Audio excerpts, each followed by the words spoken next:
नीम गांव एक छोटा सा गांव था जो पहाड़ियों और हरे भरे खेतों से घिरा हुआ था।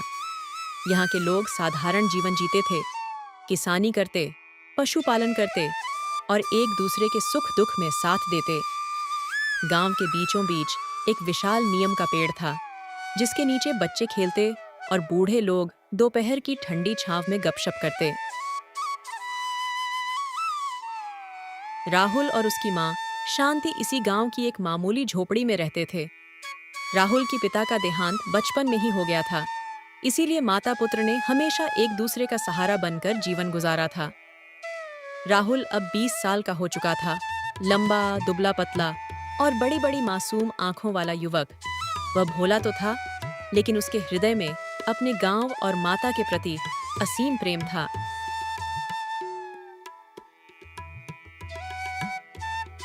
एक दिन की बात है, शांति ने राहुल को आटा लाने भेजा। बेटा, बाजार जाकर 1 किलो गेहूं का आटा ले आओ। घर में रोटी बनाने को कुछ नहीं बचा। ठीक है माँ, मैं अभी जाता हूँ। ध्यान रखना, अच्छी क्वालिटी का आटा लेना। पिछली बार वाला बहुत खराब था।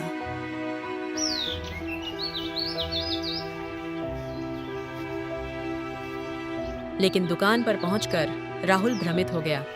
दुकानदार ने पूछा, क्या चाहिए बेटा? माँ ने, उन्होंने कुछ मांगा था, शायद चावल। हाँ हाँ, 1 किलो चावल दीजिए। घर लौटकर जब उसने चावल दिया तो शांति ने आंखें फाड़कर देखा। अरे मूर्ख, मैंने आटा कहा था, ये चावल क्यों ले आया? लेकिन माँ, मुझे लगा आपने चावल ही मांगे थे। गांव वालों ने यह देखकर राहुल का मजाक उड़ाया। बच्चे उसके पीछे राहुल भोलू, राहुल भोलू चिल्लाते हुए दौड़ने लगे। राहुल को यह सब अखरता था, लेकिन वह कुछ बोलता नहीं था।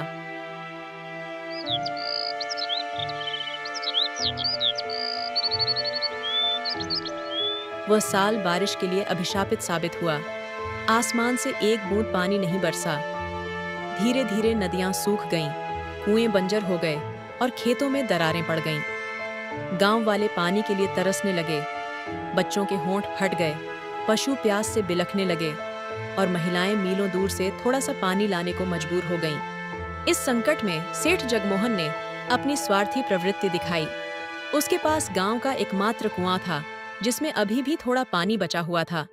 उसने पानी को अपनी निजी संपत्ति समझकर बेचना शुरू कर दिया।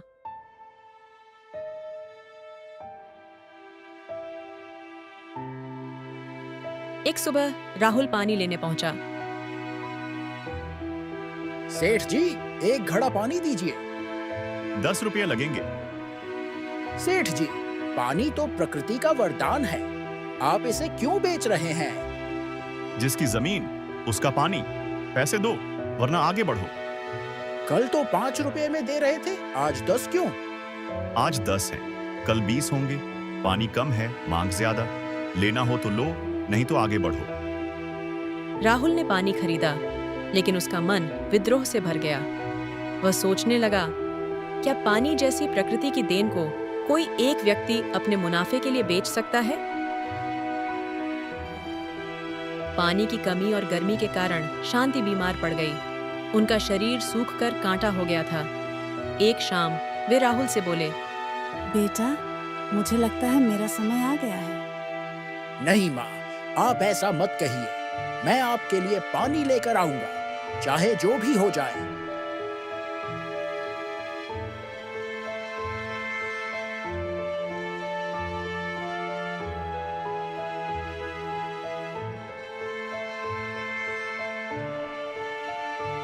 गांव के सरपंच ने एक आपातकालीन सभा बुलाई।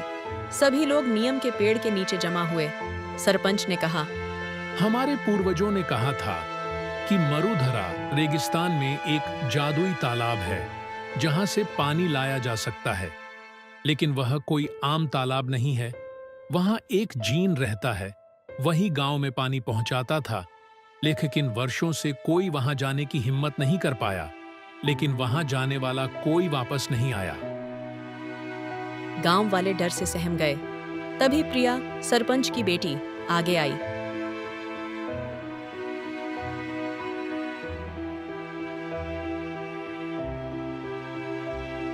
मैं जाऊंगी। हम अपने गांव को इस तरह नहीं मरने देंगे। मैं भी साथ चलूंगा। अगर वह तालाब सच में मौजूद है तो मैं वहां जाऊंगा। मैं पानी लेकर लौटूंगा, चाहे कुछ भी हो जाए। दोनों ने अगली सुबह यात्रा शुरू की। रास्ते में उन्हें भयंकर गर्मी, रेत के तूफान और प्यास का सामना करना पड़ा। चलते चलते प्रिया के पैरों में छाले पड़ गए और वह गिर पड़ी। राहुल, मैं और नहीं चल सकती। मेरे अंदर और इतनी शक्ति नहीं है कि मैं और आगे चल सकूं। हमें हार नहीं माननी है। थोड़ा और चलो, शायद तालाब पास ही है। नहीं राहुल, मैं और आगे नहीं चल सकती। ठीक है, तुम यही आराम करो। मैं आगे जाके देखता हूँ, शायद वो तालाब पास में ही है। आखिरकार राहुल को वह तालाब मिल गया। लेकिन जैसे ही वे पानी पीने को आगे बढ़े, एक भयानक जिन प्रकट हुआ। यहाँ से दूर जाओ, ये पानी तुम्हारे लिए नहीं है। अगर तुझे अपनी जिंदगी प्यारी है तो यहाँ से चला जा। हमारा गांव प्यास से मर रहा है। हमें पानी चाहिए। गांव में पानी के बिना बच्चे, बूढ़े, महिलाएं सब तड़प रहे हैं। मेरी माँ, वो अब और नहीं सह पाएंगे। मैं आपसे विनती करता हूँ, हमें पानी दे दो। अगर तुम्हें पानी चाहिए तो बदले में तुम्हें अपनी जान मुझे सौंपनी होगी। राहुल ने एक पल सोचा और उसकी आंखों के सामने अपने माँ की कमजोर हालत आ जाती है। तेज बुखार और प्यास से तड़पता शरीर। वो जानता है कि उसकी जिंदगी उसके माँ से ज्यादा कीमती नहीं है। फिर राहुल दृढ़ता से बोला, मेरी जान ले लो, लेकिन मेरे गांव को पानी दे दो। मुझे नहीं लगा था कि तू इतना हिम्मत वाला होगा। लोग हमेशा अपनी जान बचाने के लिए कुछ भी कर सकते हैं, लेकिन तुम अपने गांव के लिए खुद का बलिदान देने को तैयार हो। अगर मेरी बलिदान से मेरे गांव का प्यास बुझ सकती है तो इससे बड़ी खुशी की बात मेरे लिए कुछ और नहीं हो सकता। पर मैं यह चाहता हूँ कि मुझे थोड़ी देर के लिए अपनी दोस्त से मिलना दिया जाए, ताकि मैं उससे कुछ कह सकूं। ठीक है, तुम मुझसे मिल सकती हो आखिरी बार। राहुल प्रिया के पास गई और उसे कहा, प्रिया, मेरे माँ से कहना मैंने उनके और गांव के लिए अपनी जान दे दी। पानी की कद्र करना, क्योंकि जिसने प्यास नहीं सही वो इसकी कीमत नहीं समझ सकता। इतना कहकर राहुल वहां से चला जाता है और उस जीन के साथ चला गया। कुछ ही देर में गांव में मूसलाधार बारिश हुई। नदियां, कुएं और तालाब पानी से भर गए। प्रिया राहुल के बलिदान की कहानी लेकर गांव लौटी। गांव वालों ने राहुल की याद में एक स्मारक बनाया और प्रण लिया कि वे कभी पानी की बर्बादी नहीं करेंगे। शांति ने अपने बेटे के बलिदान पर गर्व के आंसू बहाए। नीमगांव की कहानी पीढ़ी दर पीढ़ी सुनाई जाने लगी। एक भोले लड़के की कहानी जिसने अपनी जान देकर सैकड़ों लोगों की जान बचाई।